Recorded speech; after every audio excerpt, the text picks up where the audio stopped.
निवडणूक नाहीये, ही देशाचं 140 कोटी जनतेचं भवितव्य ठरवणारी निवडणूक आहे. तुम्ही भावनिक होऊन या निवडणुकीकडे बघू नका. तुम्ही भावनिक होऊन या निवडणुकीकडे बघू नका. आपल्याला आपल्या मुलांचं, नातवंडांचं, पतवंडांचं भवितव्य आज कोण चांगल्या पद्धतीने करू शकेल ह्याचा विचार करा. आणि हा विचार केल्यानंतर तुम्ही हाही विचार करा, जसं तुम्ही सैनिक म्हणून लढत असताना तुमचा प्रमुख ह्याचा नेव्हीचा किंवा मिलिटरीचा किंवा एअरफोर्सचा हा तिथं खमक्या असेल तर त्यांच्या लिडरशिप खाली तुम्ही लढता. त्याच पद्धतीनं आपल्या देशामध्ये 140 कोटी जनतेचा पण नेता मजबूत असला पाहिजे. आज आम्ही ज्यांचं समर्थन करतोय, आम्ही ज्यांच्या पाठीशी उभं राहतोय ते आहेत नरेंद्र मोदी.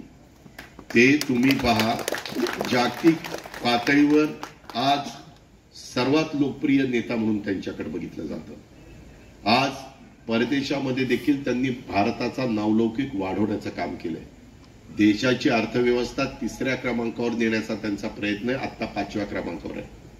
ह्या सगळ्या गोष्टी बाबांनो लक्षात घ्या. एकता अर्थव्यवस्था जगामध्ये 3ऱ्या क्रमांकावर गेली तर त्याचा डायरेक्ट इनडायरेक्ट फायदा त्या भारत देशाला, त्या देशाला होत असतो. तो आपल्याला होणार आहे.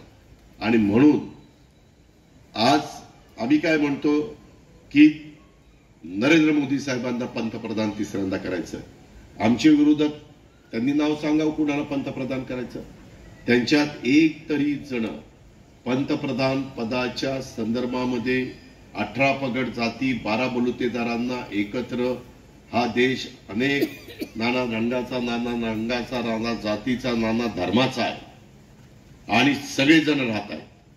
बाबासाहेबांचा संविधान सगळ्यांना एक संघ ठेवत आहे.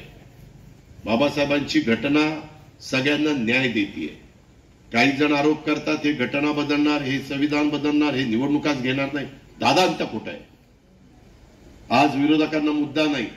बारामतीमध्ये जसं बोलताना बारामतीचा आमदार कुठं विकासाच्या बाबतीमध्ये कमी पडला असं कुणी आरोप करू शकतो का?